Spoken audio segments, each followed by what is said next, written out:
Hey everyone, I welcome you all in my channel that is Science Side. My name is Charu and today we will do the most important question of the chapter 8, that is how do organism reproduce.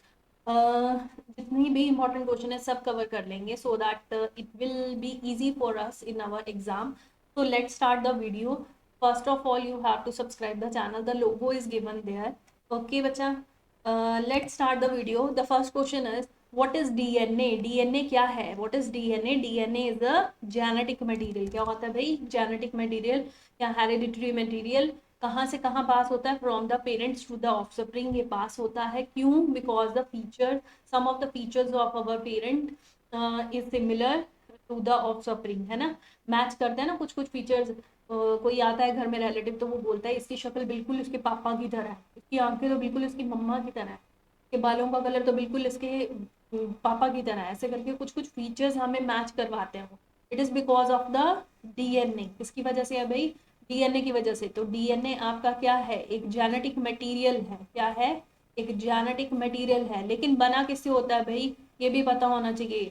ये है double helical structure.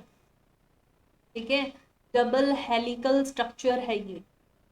Helical structure है, Watson क्रिक ने इसका model दिया था। और इसमें क्या होता है? इसमें प्रेजेंट होते हैं न्यूक्लियोटाइड्स, न्यूक्लियोटाइड्स और न्यूक्लियोसाइड्स। न्यूक्लियोटाइड क्या है? देखो फॉस्फेट जो है आपका, अगर वो शुगर के साथ जोड़ दें, हम शुगर के मॉलिक्यूल के साथ विद सम नाइट्रोजन बेस जो है आपका, अगर ये जुड़ जाएं आपस में तो इसको बोलते हैं हम न्यूक्लियोटाइड। ये जो एक एक ये इकट्ठा जो मेरा मॉलिक्यूल बनेगा ना, उसका नाम तो न्यूक्लियोटाइड है। अब न्यूक्लियोटाइड एक सिंगल को हम बोलते हैं मोनोमर। लेकिन अगर मैं इनको बार बार रिपीट करके इनकी एक लंबी चेन बना दूं तो मैं बोलूंगी एक लॉन्ग पॉलीमर की चेन बन गई। अगर मैं इन मोनोमर्स को क्या करूं? रिपीट करूं तो मेरे पास एक लंबी सी चेन बन जाएगी। वो पॉलीमर की चेन ही डीएनए की चेन होती है।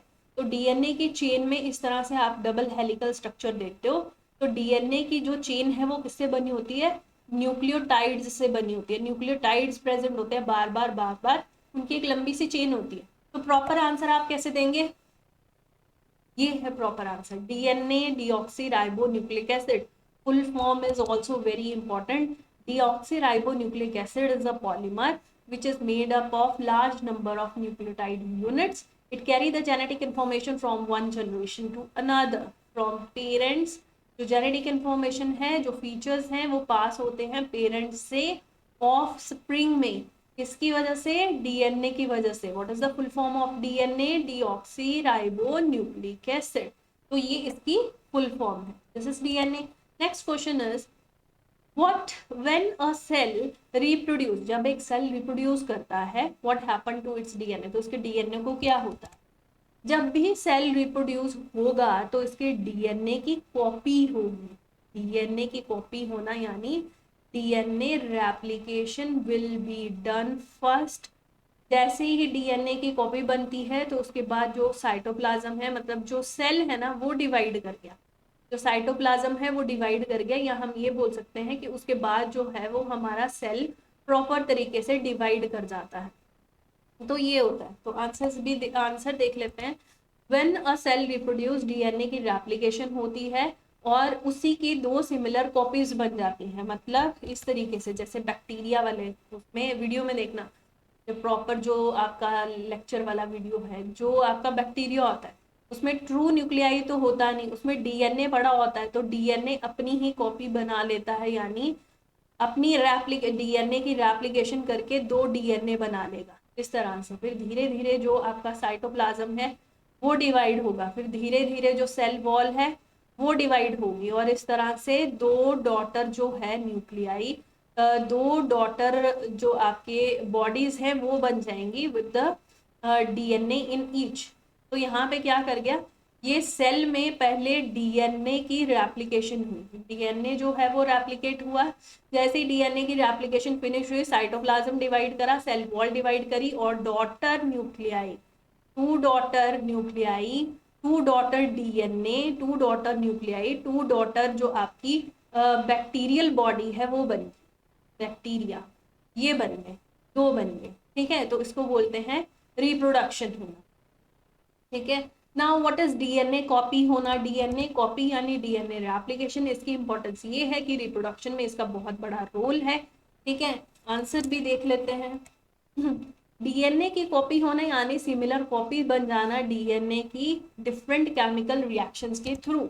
डिफरेंट केमिकल रिएक्शन का मतलब है जो अंदर जो प्रोसेसेस हो रही हैं, जो क्रॉसिंग है, जेनेटिक रिकम्बिनेशन है, उनकी बात कर रही है। डिफरेंट जो प्रोसेसेस हैं उनके होने पे डीएनए की दो कॉपी बन जाना, ठीक है, सिमिलर कॉपी बन जाना, उसको बोलते हैं DNA replication. And DNA copy is very essential for the reproduction, के लिए बहुत जरूरी है। कहा मैंने क्योंकि इससे फीचर्स जो हैं वो पेरेंट्स से पास होते हैं, कहाँ? ऑफस्प्रिंग में। More over minor alteration during the, और जब आपकी कॉपी होती है ना, किसी भी चीज की कॉपी आप करते हो, फॉर एग्जाम्पल गूगल से कोई इमेज आपने डाउनलोड की and you want to copy it in your, ठीक है, इन योर शीट, तो आपको उसको कॉपी करना है। तो क्या एग्जैक्ट गूगल में जैसी इमेज बनी है वो आप कॉपी कर लेते हो, उसमें एरर थोड़ा बहुत तो रह जाता है, 19-20 का फर्क तो रह जाता है। That error is known as a variation, उसको गलती नहीं बोलेंगे, that is very good for the reproduction. वो भी बहुत अच्छी बात होती है, क्योंकि उससे क्या होता है, एवोल्यूशनरी पॉइंट से हम ये देखते हैं इट इज बेनिफिशियल। क्यों? बिकॉज उससे क्या होता है, there is more chances of survival. As a variation increase तो मोर चांसेस ऑफ सर्वाइवल देखने में मिलते हैं। तो डीएनए की कॉपी होना यानी डीएनए की रेप्लिकेशन होना। और रेप्लिकेशन कब होती है? जब रिप्रोडक्शन का टाइम आता है, डीएनए की रेप्लिकेशन होती है। और इसका अपना इंपॉर्टेंस है कि इससे जो फीचर्स है वो एक जनरेशन से, from one generation, feature from one generation will pass will pass to next generation. अगली जो जनरेशन है, ठीक है, उसमें पास हो रहे फीचर्स, पुराने वाले फीचर्स, और कुछ वेरिएशंस भी आ जाती हैं। That variations is very important because the organism has a more chances of survival. For example जैसे बैक्टीरिया होते थे, बैक्टीरिया थर्मोफिलिक बैक्टीरिया जो है उनका हमने नाम सुना है। जो सिंपल बैक्टीरिया है वो हाई टेम्परेचर पे सर्वाइव नहीं कर पाते थे, लेकिन थर्मोफिलिक बैक्टीरिया जो हाई टेम्परेचर पे सर्वाइव करे, वो क्यों? क्योंकि उनके अंदर वेरिएशन आ गई थी। Variations are found in some bacteria which are known as thermophilic bacteria, I think so, thermophilic ही बोलता ना, yes, ठीक है, ये वाले bacteria. Now the next question, name the method by which spirogyra reproduce under favourable condition. जो spirogyra है ना, जो हमारा ग्रीन एल्गे है, ग्रीन एल्गे, ग्रीन जो आपकी काई होती है पानी में ग्रीन कलर की, है ना, वो जो स्पायरोगारा है उसकी स्ट्रक्चर ऐसी होती है। मतलब ये मेन बॉडी है, और इसमें इस तरह से आप देखते हो कि इस तरह से ये बॉडी है, मल्टी सेलुलर। स्पायरोगारा क्या होता है भाई? मल्टी सेलुलर ऑर्गेनिज्म है। क्या है ये? Multi cellular.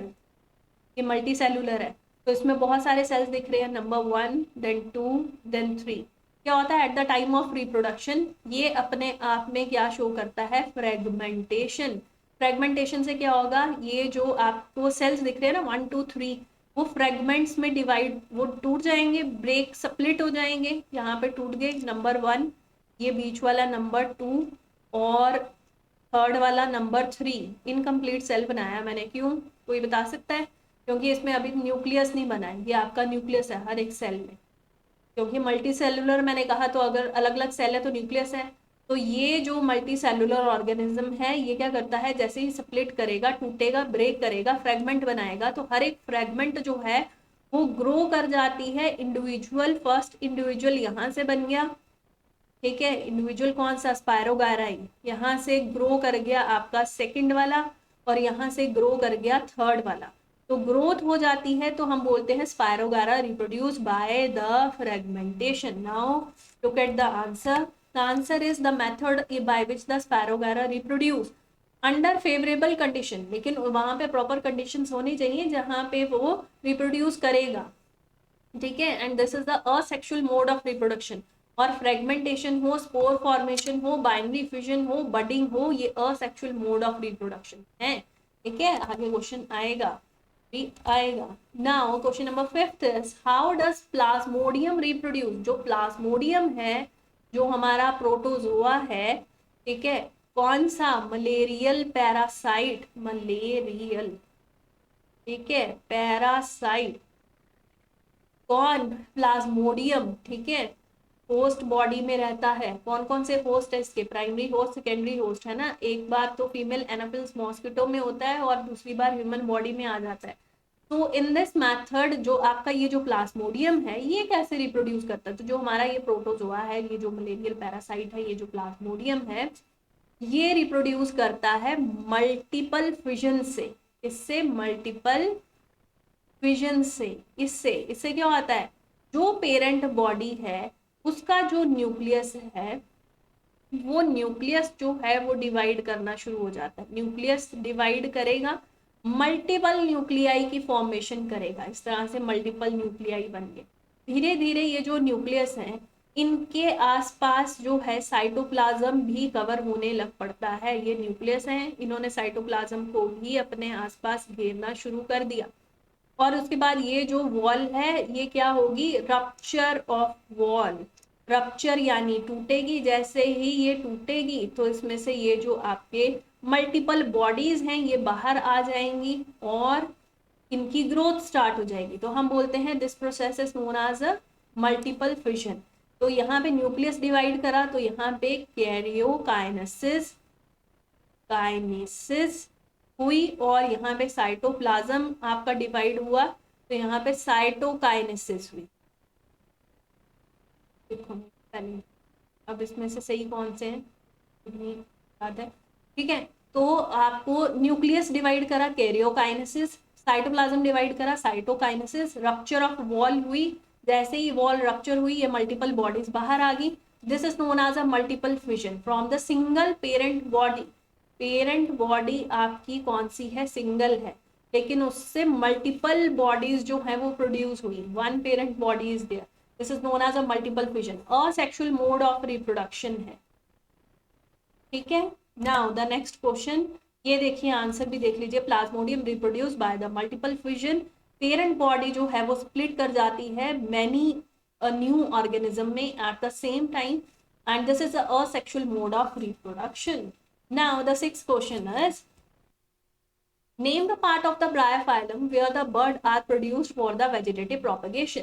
कौन सा पार्ट है ब्रायोफाइलम का, ब्रायोफाइलम लीफ का कौन सा लो आंसर भी दे दिया, कौन सा पार्ट है जो कि वेजिटेटिव प्रोपगेशन शो करता है। व्हाट इज वेजिटेटिव प्रोपगेशन, जल्दी से आंसर दो जिसको पता है।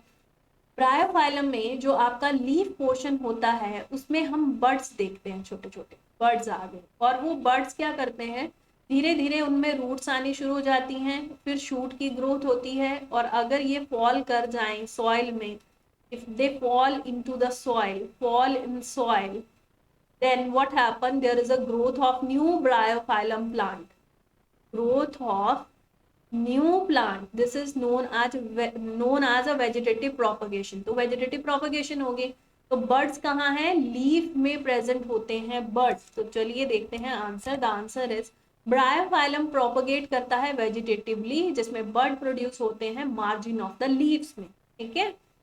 जिसको पिक्चर देखनी है वो वीडियो देखो, एक्सप्लेन करा हुआ है सब कुछ उसमें, ठीक है, लिंक दे दूंगी बेटा।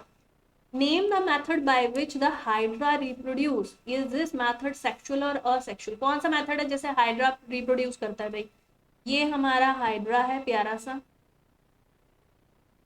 ठीक है, ये हाइड्रा है जो कि फ्रेश वाटर में प्रेजेंट है, पर इस तरह से इसके होते हैं टेंटिकल्स प्रेजेंट, ठीक है। ये रहा हाइड्रा, ये एनिमल बॉडी है भाई हाइड्रा की जो कि फ्रेश वाटर में पाई जाती है। Fresh water hydra 1 to 2 centimetre I think इसकी लेंथ होती है, बस इससे ज़्यादा नहीं होता। तो हाइड्रा क्या करता है, हाइड्रा के अंदर जो ये हमारा हाइड्रा है इसमें छोटा सा आउट ग्रोथ प्रेजेंट हो जाता है। व्हेन इट आउट ग्रोथ जो है वो प्रेजेंट होता है, ये ऊपर टेंटिकल्स है, मैं नाम नहीं लिख रही हूँ, मैं आपको डायग्राम भी दिखा दूंगी। तो ये जो आउट ग्रोथ है इसको हम बोल देते हैं देयर इज अ बड, और उसके बाद जैसे ये मैच्योर होती है ना बड, तो ये आप देखेंगे कि इस तरह से ये बॉडी बन गई इसकी, इसके ऊपर भी इस तरह से टेंटिकल्स प्रेजेंट होता है। अभी मैं इसमें भी ऐसे ही बना दूंगी, टेंटिकल्स प्रेजेंट होता है। When it get mature, when it mature, जैसे ही थोड़ा सा मैच्योर होगा तो ये बड नीचे फॉल करेगा। ये आ गई आपकी पेरेंट बॉडी, ये इसके आगे टेंटिकल्स, और ये हमारा स्मॉलर वाला हाइड्रा, और ये इसके आगे टेंटिकल्स। ठीक है, it shed off from the parent body, क्या हो गया, shed off from the parent body, from parent, show the growth, and grow कर जाएगा प्रॉपर तरीके से। तो कितने हाइड्रा बने, this is parent and this is the new hydra, new hydra, baby hydra, इसका नाम डाल देते हैं, चीकू डाल देते हैं इसका नाम। तो ये है baby hydra. Name the method by which the hydra reproduce, this method is asexual mode of reproduction, this is asexual mode of reproduction, जिसका नाम है बडिंग, बडिंग है इसका नाम। ठीक है, हाइड्रा में बडिंग होती है। नाउ द प्रॉपर आंसर, अब आपको डायग्राम बता देती हूँ जो भी लिखा है। Now the hydra reproduce by the budding. This is the asexual mode of reproduction. The answer is very easy. Next question. Question number 8 is name the two simple organism that have a ability of the regeneration की ability, कोई दो organism बताइए जिनमें है। तो regeneration की ability होती है प्लानेरिया में, और दूसरा आपका स्टारफिश, स्टारफिश लिख सकते हो।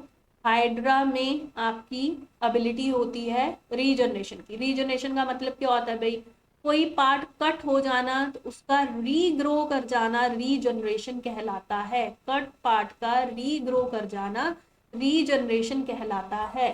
ठीक है, that is known as a regeneration. So answer is hydra, planaria are the two organism that has the ability to regenerate. अगर उनका कोई पार्ट कट हो जाए तो वो फिर से रीग्रो कर जाता है, उसको बोलते हैं regeneration. Next question, next question is name the positive agent of the disease काला आजार का जो पॉजिटिव एजेंट है उसका नाम बताइए। उसका नाम है लेशमैनिया, उसका नाम है लेशमैनिया। काला आजार यानी ब्लैक फीवर कॉज करता है। ब्लैक फीवर इसलिए कहते हैं क्योंकि जो आपका जिसको ये ब्लैक फीवर होता है ना, कि बॉडी ग्रेइश कलर में डेवलप होना, मतलब रंग थोड़ा फीका पड़ने लग पड़ता है, ग्रेइश पड़ने लग पड़ता है, तो हम बोलते हैं काला आजार, इसको ब्लैक फीवर हो गया। And it is mode of and it's asexual mode of reproduction, ये तो बता ही दिया कि asexual mode of reproduction show करेगा, लेकिन कौन सा, ये इसकी बॉडी है, अजीब सी बनी है, रुको, चलो ठीक है कोई बात नहीं, ये इसकी बॉडी है, इसमें ये है इसका यहाँ पे प्रेजेंट फ्लैजुला, तो ये इसकी बॉडी है, ये न्यूक्लियस है। तो धीरे धीरे क्या होता है बॉडी में, सबसे पहले जो है वो क्या होगा, ये न्यूक्लियस दो बनने शुरू हो जाएंगे। क्या हो रहा है भाई, न्यूक्लियस दो बनने शुरू हो जाएंगे, फिर से दो बनने, फ्लैजुला सॉरी, दो बनने शुरू हो जाएंगे। फिर उसके बाद जैसे ही ये बने तो लॉन्गिट्यूडनली आपका जो ये है बॉडी जो है इसकी वो डिवाइड होना शुरू हो जाएगी। ठीक है, एक फ्लैजुला एक तरफ चला जाएगा, दूसरा कहीं और। धीरे धीरे ये लॉन्गिट्यूडनल डिवीजन आपको बताएगी कि आपके पास दो लेशमैनिया बन गए। कितना गंदा बना, लेकिन सिर्फ आपको ये याद रखना है कि इसमें कौन सी जो है आपकी असेक्सुअल मोड ऑफ रिप्रोडक्शन हुई, बाइनरी फिजन हुई है इसमें, वो भी किस तरह की, लॉन्गिट्यूडनल।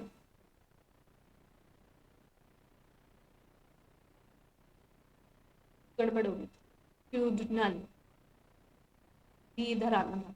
लॉन्गिट्यूडनल जो आपका बाइनरी फिजन है that occur in the Leishmania, Euglena में भी इसी तरह से होता है। So this is the mode of reproduction. We will see the answer. Positive agent of the काला आजार is leishmania and binary fission इसमें अकर करती है, वो भी किस तरह की, longitudinal।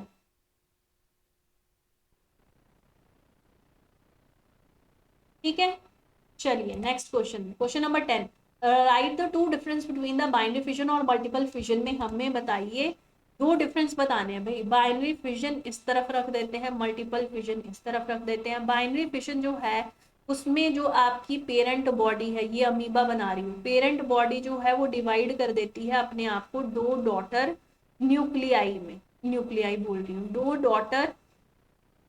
दो डॉटर बॉडीज बन जाती हैं, दो डॉटर सेल्स बन गए।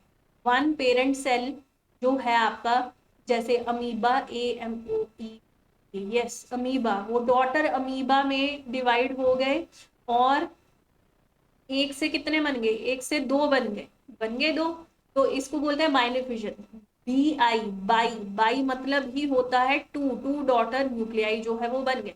मल्टीपल फिजन कौन शो कर रहा था भाई, अब इसमें एग्जांपल, ये आप फर्स्ट ये डायग्राम हो गया, सेकंड ये इसकी एग्जांपल होगी, थर्ड आप लिख सकते हो one parent body will develop into two daughter cells, two daughter individuals, ये थर्ड हो गया। इंडिविजुअल अपनी मर्जी से आप लिख सकते हो।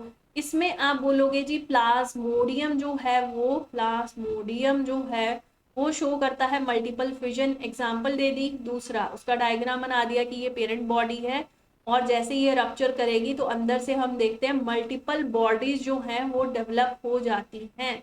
जैसे ही वॉल रप्चर करेगी इसकी तो अंदर से मल्टीपल बॉडीज जो हैं वो प्रोड्यूस हो जाती हैं एक ही पेरेंट बॉडी से। ऊपर से पेरेंट बॉडी ब्रेक ऑफ हो गई, यहाँ पे ब्रेक नहीं हुई थी, उसने अपने आप को दो में डिवाइड कर दिया था, है ना, बाइनरी फिशन में। इसमें तो इसकी ये वॉल रप्चर होगी, इसमें एक न्यूक्लियस था वो मल्टीपल न्यूक्लियस में डिवाइड करा, फिर साइटोप्लाज्म डिवाइड करा, फिर अंदर से बहुत सारी मल्टीपल इंडिविजुअल्स जो ऑर्गेनिज्म है वो प्रोड्यूस कर दिए एक ही सिंगल पेरेंट ने, है ना। This is a single parent, one single parent that led to the formation of multiple individuals।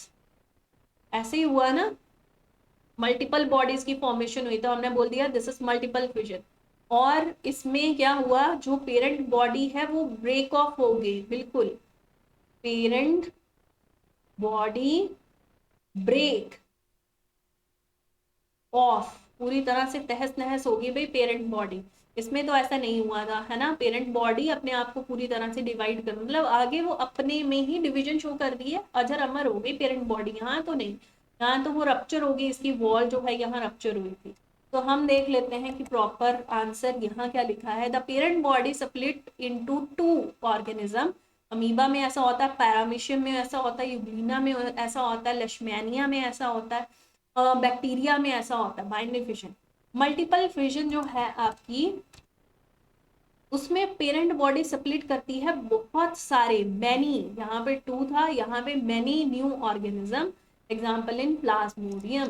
Nucleus of the parent body divide करती है, उसके बाद आपका साइटोप्लाज्म डिवाइड करता है, तो दो आपके डॉटर सेल्स बन जाते हैं। इसमें nucleus of the parent body divide repeatedly, बहुत सारी उसमें डिविजन होती हैं और मल्टीपल न्यूक्लियाई की फॉर्मेशन होती है, देन साइटोप्लाज्म डिवाइड और multiple bodies are formed here. और वो ब्रेक ऑफ वाला जो है वो लिख सकते हो, है ना। Now this is the 10th। Now 11th question. Next question is list the four mode of asexual reproduction other than fission. देखो, असेक्सुअल मोड ऑफ रिप्रोडक्शन जो होता है वो हमारा फिजन में होता है, और ये भी कितने तरह की है, binary fission, binary and multiple fission. Binary के क्या एग्जाम्पल है, अमीबा ले लीजिए, पैरामीशियम ले लीजिए, यूग्लिना ले लीजिए, लश्मैनिया ले लीजिए, ये आ गया।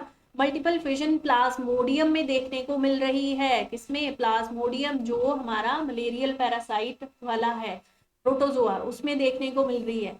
ये फर्स्ट आ गया। इन्होंने कहा इसको छोड़ के बाकी बताइए, तो बाकी भी बता देते हैं। हमने फ्रेगमेंटेशन देखा बच्चे, किसमें, हमने फ्रेगमेंटेशन देखा है इसके अंदर, स्पायरोगायरा, इसके अंदर देखा हमने। थर्ड हमने और क्या देखा, हमने अभी तक स्पोर फॉर्मेशन नहीं देखा, हमने बडिंग देख ली है, तो बडिंग मैं लिख देती हूँ। Budding, we have seen the budding in the hydra, also there is a budding in another organism. आप बताइए कौन है भाई, मेरे को आंसर दो, फिर लास्ट में मैं बताती हूँ, वीडियो के लास्ट में बताऊंगी, अभी आप बताओ, थोड़ा सोचो। उसके बाद आता है स्पोर फॉर्मेशन। स्पोर फॉर्मेशन किसमें होता है भाई, स्पोर फॉर्मेशन। चलो इसका भी आंसर दो, अभी आगे आएंगे ये क्वेश्चन, फिर भी आप मेरे को आंसर ट्राई करो, क्योंकि एग्जाम तो बेटा आपने देनी है। फ्रेगमेंटेशन, बडिंग, स्पोर फॉर्मेशन, अच्छा इनको छोड़ के हमने कितने बताने हैं, 4 बताने हैं। अभी एक और है, बताइए, तो ही 4 होएंगे ये। देन लास्ट इज रीजनरेशन, ये तो हम कर चुके हैं, मैं फिर भी बता देती हूँ। रीजनरेशन में हमने हाइड्रा एंड प्लानेरिया ये एग्जाम्पल्स पढ़ी हैं, ठीक है। Now we will see the answer. The answer is budding से, स्पोर फॉर्मेशन से, रीजनरेशन से, फ्रेगमेंटेशन, ऑलरेडी डन। ठीक है, already done. Now the next question is list the 4 advantages of the vegetative propagation की कोई 4 एडवांटेजेस बतानी है. Vegetative propagation होता क्या बच्चे? दो आंसर एग्जाम्स है मेरी, दो आंसर. वेजिटेटिव प्रोपगेशन होता क्या है? ये एक ऐसा मोड है असेक्सुअल रिप्रोडक्शन का जिसमें जो आपका प्लांट है वो क्या करता है, विदाउट आपका जो फ्लावर है, क्योंकि फ्लावर क्या है? Reproductive organ. Without reproductive organ यानी विदाउट फ्लावर आपका जो प्लांट है इट ग्रो ग्रो ग्रो नहीं, reproduce the help of with the help of leaf के थ्रू या स्टेम के थ्रू या रूट के थ्रू उसमें रिप्रोडक्शन होना शुरू हो जाए, उसमें ग्रोथ होना शुरू हो जाए, उसको बोलते हैं वेजिटेटिव प्रोपगेशन. तो वेजिटेटिव प्रोपगेशन आपका वो है, डेफिनेशन हम करेंगे, लेकिन हमें यहाँ पे पूछा है कि आप एडवांटेजेस बताइए. तो फर्स्ट एडवांटेज ये है, अगर आपने seedless variety of plant produce करना है ना बेटा, तो आप इस मेथड को यूज. ठीक है. दूसरा, आप कटिंग मेथड से, इसमें डिफरेंट डिफरेंट मेथड आते हैं ना, कटिंग, लेयरिंग, ग्राफ्टिंग, है ना, टिश्यू कल्चर. तो कटिंग से हम कोई अच्छी वैरायटी का रोज प्लांट जो फ्लावरिंग प्लांट है या जो फ्रूट प्लांट है वो ग्रो करवा सकते हैं. सीडलेस वैरायटी, वैरायटी वैरायटी बनाना एग्जाम्पल भी साथ में देती चलती हूँ. रोज प्लांट है कोई ऐसा प्लांट जिसमें बहुत अच्छी फ्लावर जो है वो आपने ग्रो करवानी हो, कटिंग से आप करवा सकते हैं. फ्रूट की डेवलपमेंट करवानी हो, अच्छे फ्रूट की, जैसे हम एप्पल और मैंगो की बात करते हैं, हमारे पास बहुत अच्छी वैरायटी का मैंगो है, हम उसी प्लांट को ग्रो करवाना चाहते हैं, तो हम ग्राफ्टिंग मेथड से करा सकते हैं. एक और टेक्निक होती है ना यहाँ पे वेजिटेटिव प्रोपगेशन में, कि grafting you can use for the good variety of जो आपके पास प्लांट्स हैं, फ्रूट प्लांट है ना, उनको आप ग्राफ्टिंग मेथड से ग्रो करवा सकते हैं. ठीक है. इसमें एग्जाम्पल कौन सा आ जाएगा? मैंगो ट्री और एप्पल जो है आप ग्राफ्टिंग मेथड से ग्रो करवा सकते हैं. ठीक है. और टिश्यू कल्चर टेक्निक से भी हम सिर्फ सेल्स की हेल्प से ग्रो करवा सकते हैं सीधे प्लांट को, है ना. तो इसमें अगर आपको नेम आते हैं, नेम की हेल्प से तो और अच्छे से आप एक्सप्लेन भी कर सकते हैं, एग्जाम्पल्स भी दे सकते हैं. हम देख लेते हैं आंसर. यहाँ में लिखा है the characters of the parent plant are preserve. हाँ, ये भी है कि आपका अच्छा वाला जो प्लांट है उसकी जो वैरायटी है उसको प्रिजर्व करके रखना है, तो आप इनमें से जो ग्राफ्टिंग कटिंग वाला कोई मेथड है चूज करके यानी वेजिटेटिव प्रोपगेशन की हेल्प से आप उनको प्रिजर्व कर सकते हैं. ठीक है. गुड वैरायटी आप जो है प्रोड्यूस कर सकते हैं. आप फ्यू सीड्स वाले प्लांट प्रोड्यूस कर सकते हैं या सीडलेस वैरायटी आप प्रोड्यूस कर सकते हैं. ये बहुत आसान मेथड है, यहाँ लिखा है is a easy method, quick यानी फास्ट. आपको सीड की वेट नहीं करनी पड़ती कि एप्पल बेचारे लगेंगे, उनमें फ्लावर आएंगे, उनका जो सीड है वो संभाल के रखेंगे, कोई ऐसा प्लांट जिसमें फ्लावर आएगा, फिर फ्लावर के बाद हमें सीड मिलेगा, तो सीड को हम संभाल, इतना वेट नहीं करना पड़ता है. क्विक है मेथड, चीप यानी सस्ता मेथड है प्रोपगेशन का, and easy to get rid of the pathogen from any part of the plant. हाँ, if you want to get rid of the pathogen free part तो आप कटिंग का use कर लो, है ना. तो ये वेजिटेटिव प्रोपगेशन प्लांट्स की अच्छी ग्रोथ के लिए, सीडलेस ग्रोथ के लिए और अच्छी क्वालिटी के लिए हम लोग यूज करते हैं. Now the next question is draw the diagram for the budding in the hydra which is already done. मैंने बना चुकी हूँ, मैं आपको सिर्फ दिखाऊंगी. यहाँ पे बनाया था ना, वहाँ पे आउटग्रोथ निकल आती है जिसको बड बोलते हैं, और फिर बडिंग के बाद जब वो मेच्योर हो जाती है it detaches from the body. ये वर्ड यूज करना है आपने, it detaches from the parent body and it grow in the आपका ग्रो करता है फिर आराम से. Now this is the hydra, this is the parent hydra, यहाँ लिखा है. Then there is a outgrowth which is known as a bud. ये आउटग्रोथ है आपकी, जैसे ये मेच्योर हुई इट शेड ऑफ या detaches from the body, parent body, and the new hydra is दस. तो ये है आपका डायग्राम. नेक्स्ट क्वेश्चन पे चलते हैं. The next question is define multiple fission, give one example. तो मल्टीपल फिजन क्या होती है ये भी ऑलरेडी मैं डिस्कस कर चुकी हूँ, जिसमें हमने प्लाज्मोडियम का पढ़ा है. जो आपका मलेरियल पैरासाइट है उसमें पेरेंट बॉडी होती थी, उसका न्यूक्लियस सबसे पहले डिवाइड करता था। न्यूक्लियस की डिवीजन को हम कैरियोकाइनेसिस बोलते हैं। जैसे ही न्यूक्लियस डिवाइड करा, फिर उसके बाद साइटोप्लाज्म डिवाइड करता है आपका। जैसे साइटोप्लाज्म डिवाइड करता है तो ये जो बाहर वाली वॉल है इसका क्या बोलते थे, साइज, मेरे को साइजोंट वॉल जो भी है वो रप्चर करती है। रप्चर करने के बाद अंदर से मल्टीपल बॉडीज जो हैं इस प्लाज्मोडियम की वो बाहर निकल आती हैं, है ना। और हम ये बोलते हैं कि यहाँ पे मल्टीपल फिजन हो गया। बाइनरी में दो होता था, पेरेंट बॉडी से दो आपके डॉटर सेल्स बन रहे थे, में multiple cells are formed, cells are formed। okay, multiple fission is a asexual mode of reproduction। parent body जो है स्प्लिट करती है बहुत सारे लिटिल ऑर्गेनिज्म, न्यू ऑर्गेनिज्म में। Multiple fusion occur in Plasmodium में होती है। वेरी डन, नेक्स्ट चलते हैं भाई। The next question is, video finish होने वाली है, सब्सक्राइब करो भाई चैनल को, जाके ये लोगो देख रहे हो जल्दी जाओ सब्सक्राइब करो चैनल को। Name an organism which reproduce by the spore formation. अब बताइए, आ गया असेक्सुअल मोड ऑफ रिप्रोडक्शन जिसमें स्पोर फॉर्मेशन होती है। किसमें होती है? फंजाई में। आपकी बुक में क्या लिखा है? राइजोपस के अंदर आप देखते हो जो आपके थ्रेड लाइक स्ट्रक्चर्स हैं, जिनको क्या बोलते हैं बताइए जरा, थ्रेड लाइक स्ट्रक्चर्स को hyphae.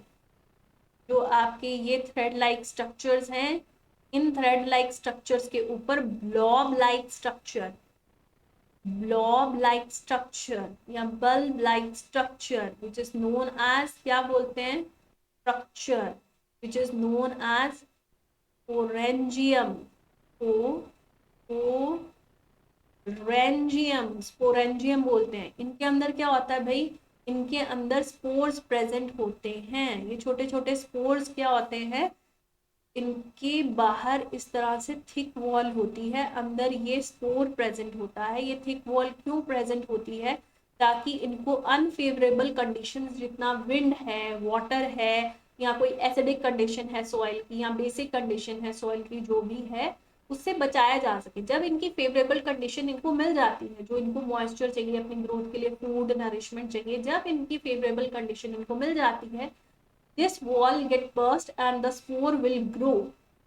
it will grow in favorable condition, favorable condition, अपनी मन चाही फेवरेबल कंडीशन में जो इनको चाहिए वो सब कुछ मिल जाता है तो ये ग्रो करते हैं। This is a blob like structure which is known as sporangia और स्पोरेंजियम। ठीक है, किसमें प्रेजेंट है? ये फंजाई की बात कर रहे हैं हम, राइजोपस की बात कर रहे हैं। मैंने तो एक ही बनाया, ब्रेड मोल्ड, ब्रेड मोल्ड, ये इसका नाम है, ब्रेड मोल्ड। आपके ब्रेड को फंगस लग जाती है तो आप देखते हो कि इस तरह से ऊपर थ्रेड लाइक स्ट्रक्चर, उसके ऊपर एक बॉल जैसी बनी होती है। ठीक है, this is the spore formation. ठीक है, अब देख लेते हैं answer. The answer is rhizopus produced by this method, the three condition which is favorable for the germination and for the growth is moisture चाहिए, टेम्परेचर या सुटेबल टेम्परेचर चाहिए, और फूड यानी न्यूट्रिशन चाहिए, तब वो ग्रो कर जाता है। Now this is the 16th question. 16th question is describe the reproduction by the spores in the Rhizopus. आप बताइए कि स्पोर्स जो राइजोपस में अभी देखे हमने, उसमें रिप्रोडक्शन का कौन सा मोड है? अभी ये कर तो चुके हैं। असेक्सुअल मोड ऑफ रिप्रोडक्शन है राइजोपस में। ठीक है, और उसमें स्पोरेंजिया प्रेजेंट होता है, स्पोरेंजियम, स्पोरेंजिया कुछ भी लिख सकते हो। उनके अंदर जो है वो स्पोर्स प्रेजेंट होते हैं। अनफेवरेबल कंडीशंस में उनकी ग्रोथ नहीं होती, लेकिन फेवरेबल कंडीशन यानी मॉइस्चर, प्रॉपर न्यूट्रिशन जैसे ही उनको मिल जाता है, प्रॉपर टेम्परेचर उनको मिलता है, the outer wall which is very thick which protect them from the unfavorable condition, वो rupture होगी और जो spore है उसकी growth होगी in the favorable condition। so this is the answer। Proper तरीके से ये लिखा है कि जो फंगस है हमारा राइजोपस, वो रिप्रोड्यूस करता है स्पोर फॉर्मेशन से। ग्रोथ जो है ड्यूरिंग द ग्रोथ ऑफ, हम देखते हैं small rounded bulb like structure जो उसके थ्रेड लाइक स्ट्रक्चर के ऊपर है, जिसको हाइफे बोलते हैं, उसके ऊपर ये जो बल्ब लाइक स्ट्रक्चर है इसको बोलते हैं स्पोरेंजिया, स्पोरेंजियम।